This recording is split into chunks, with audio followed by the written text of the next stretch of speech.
जेव्हा नवरा आपल्या सगळ्यात जवळचा मित्र असतो ना तेव्हा असं होतं बरं. काय पुढे काय ते सांगते. तर आता ना खूप उन्हाळा चालू आहे आणि त्या न्यूज ऐकतायत ना कलिंगडच्या वगैरे, कलिंगड खाल्ल्याने अमकं झालं तमकं झालं. भीती वाटते बरं का कलिंगड खायला. ती भीती बाजूला ठेवून मी ना कलिंगड अशा प्रकारे चिरलं, जी दिसायलाही छान दिसतं आणि थोडीशी मनातली भीती जाते. आता देव जाणो का त्यांच्याबरोबर असं झालं, पण आपण मात्र कलिंगड खायचं सोडायचं नाही बरं का. कारण हे गावाकडचे प्युअर कलिंगड आहेत जे की माझ्या आईवडिलांनी आणले होते.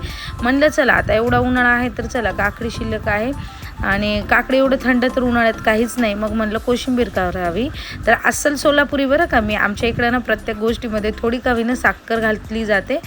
मीठ साखर घालून घेतली आणि दही घालून घेतलं तर झाली. तर मग कोशिंबीर आंबट गोड आणि तिखट म्हणता नाही येणार कारण सोम खात नाही म्हणून मी याच्यामध्ये तिखट घातलं नाही. म्हणलं चला थोडीशी टेस्ट करून बघावी.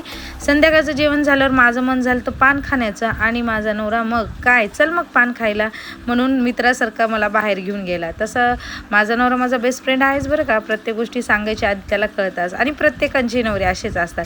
मग काय त्यांना बसवलं मागं आणि आम्ही गेलो मस्त लॉंग ड्राईव्ह काय म्हणतात ते बरं का. आणि मग आमचं चालूच असतं अधूनमधून असं शूट करणं. चला मग आजचा दिवस माझा असा संपला. तुमचा कसा संपला नक्कीच सांगा. चला.